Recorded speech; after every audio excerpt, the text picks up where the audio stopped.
નમસ્તે વિદ્યાર્થી મિત્રો, યોગી એજ્યુકેશન ગુજરાત યુટ્યુબ ચેનલ સ્વાગત છે તમારું. આજે આપણે જોઈશું ધોરણ 6 વિષય વિજ્ઞાનનું જે પ્રશ્નપત્ર જે છે એ પ્રશ્નપત્રનું સંપૂર્ણ સોલ્યુશન. તો ખાસ વિડીયોના અંત સુધી બન્યા રહેશો. ચેનલને હજી સુધી તમે સબસ્ક્રાઇબ નથી કરી, ચેનલને સબસ્ક્રાઇબ પણ કરી દેજો. જોઈએ હવે આ સંપૂર્ણ પેપરનું સોલ્યુશન. તો ફર્સ્ટ તો જોઈએ પ્રશ્ન 1. તો અહીં જોઈ શકો છો સૂચના છે, નીચે આપેલ વિગતનો ગુણધર્મ રચના અને કાર્ય આધારે ઓળખો. તો સૌપ્રથમ તો પ્રશ્ન છે, હું ઘી, તેલ, માખણમાંથી મળતો આહારનો ઘટક છું. તો સાચો ઉત્તર છે ચરબી. હું માનવ શરીરમાં સૂર્યપ્રકાશ દ્વારા બનતું વિટામિન છું. તો સાચો ઉત્તર છે વિટામિન ડી. હું દરિયાના પાણીમાંથી મીઠું મેળવવા માટે વપરાતી પદ્ધતિ છું. તો સાચો ઉત્તર છે બાષ્પીભવન. નેક્સ્ટ 4.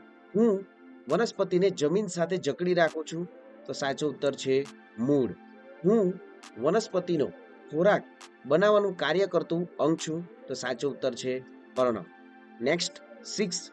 હું પુષ્પનો રંગીન ભાગ છું જે કીટકોને આકર્ષવાનું કાર્ય કરું છું. તો સાચો ઉત્તર છે દલપત્ર. નેક્સ્ટ બ વિભાગ જોઈએ, તફાવત આપો બાષ્પીભવન અને ઘનીભવન. તો વિદ્યાર્થી મિત્રો ખાસ આ તમે સંપૂર્ણ સ્ક્રીનશોટ પણ લઈ શકો, વિડીયો પોસ્ટ કરીને પણ આન્સર લખી શકો. આગળ જોઈએ હવે નેક્સ્ટ તફાવતમાં છોડ અને સૂપ. તો એમનો પણ સંપૂર્ણ છોડ અને સૂપનો પણ તફાવત છે જ. સ્ક્રીનશોટ પાડી શકો તમે અને લખી શકો સંપૂર્ણ આન્સર. અને ખાસ વિદ્યાર્થી મિત્રો કોમેન્ટ કરો તમારો જે તમારા તમામ વિષયમાં કેટલા માર્ક્સ છે. જોઈએ આગળ પ્રશ્ન 2. વર્ગીકરણ કરો. નીચે આપેલ પદાર્થોનું પાણીમાં દ્રાવ્ય, પાણીમાં અદ્રાવ્ય પદાર્થોમાં વર્ગીકરણ કરો. મીઠું, કાચ, લોખંડનો ભૂકો, સાકર, રેતી, ફટાકડી અને તેલ. તો પાણીમાં દ્રાવ્ય પદાર્થો છે મીઠું, સાકર, ફટાકડી. પાણીમાં અદ્રાવ્ય પદાર્થો છે કાચ, લોખંડનો ભૂકો, રેતી અને તેલ. નેક્સ્ટ જે પ્રશ્ન 3.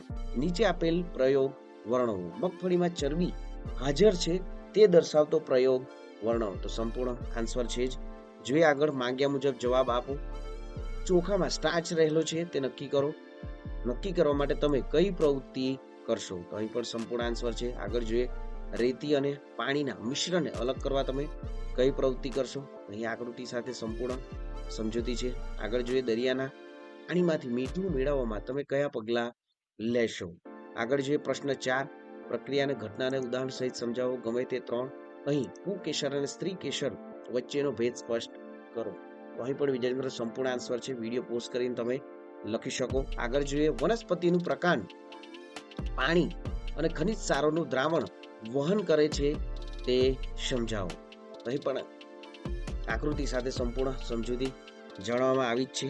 આગળ જોઈએ હવે પ્રશ્ન જે 3 છે, માછલી પાણીમાં સરળતાથી તરી શકે છે સમજાવો. તો આ પણ સંપૂર્ણ સ્ટુડન્ટ્સ આન્સર છે જ, વિડીયો પોસ્ટ કરી તમે સાચો આન્સર લખી દો. આગળ જોઈએ ખાસ વિદ્યાર્થી મિત્રો આપણી યુટ્યુબ ચેનલ પર ધોરણ 6 થી 8 તમામ પેપરોના સોલ્યુશન જે છે મૂકવામાં આવ્યો છે. તો ખાસ વિદ્યાર્થી મિત્રો જોઈ લેવું. આપણી કોણી પાછળની તરફ વળી શકતી નથી સમજાવો. આગળ જોઈએ નેક્સ્ટ નીચેના વિધાનો ખરા છે કે ખોટા તે જણાવો. ફર્સ્ટ, નોટબુક ચળકાટ ધરાવે છે, ખોટું વિધાન છે. લોખંડની ખીલી પાણીમાં તરે છે, ખોટું વિધાન છે. શરીર માટે સમતોલ આહારમાં વિવિધ પોષક દ્રવ્યો ધરાવતા ખાદ્ય પદાર્થો હોવા જોઈએ, સાચું વિધાન છે. માત્ર ભાત એટલે કે ચોખા ખાવાથી આપણે આપણા શરીરના પોષણની આવશ્યકતાઓ પૂરી કરી શકીએ છીએ, ખોટું વિધાન છે. બધા પ્રાણીઓનું હલનચલન અને ચાલ એક સમાન હોય છે, ખોટું વિધાન છે. માછલીઓને હોડી આકારનું શરીર હોય છે, સાચું વિધાન છે. પ્રશ્ન 5. નીચેની આકૃતિમાં નામ નિર્દેશન કરો.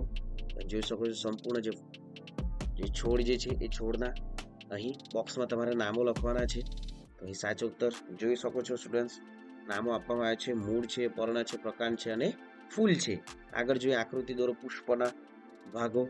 પરાગાશય, સ્ત્રી કેસર પુષ્પના ભાગો છે પુંકેસર, પરાગાશય અને સ્ત્રી કેસર. ખલ, દસ્તા સાંધો. તો અહીં પણ સંપૂર્ણ આન્સર છે જ.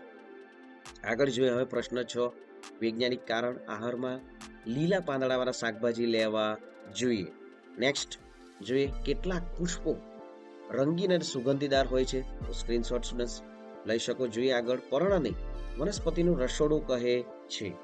નેક્સ્ટ 4 ક્વેશ્ચન, આપણે સમતોલ આહાર લેવો જોઈએ. તો અહીં પણ સંપૂર્ણ આન્સર છે જ.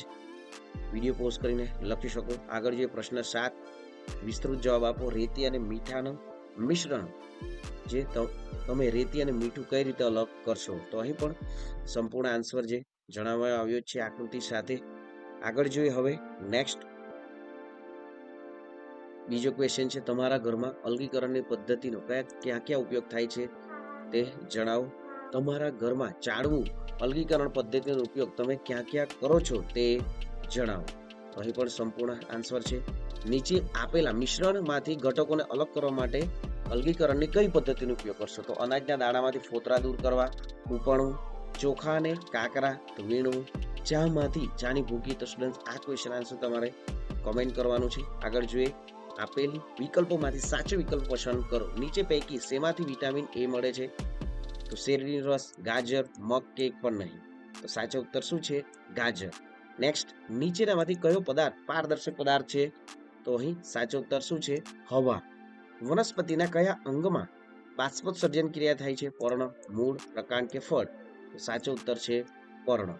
આગળ જોઈએ નેક્સ્ટ, નીચેના વિધાનો ખરા છે કે ખોટા તે જણાવો. પરાગાસન એ સ્ત્રી કેશરનો એક ભાગ છે, ખોટું વિધાન છે.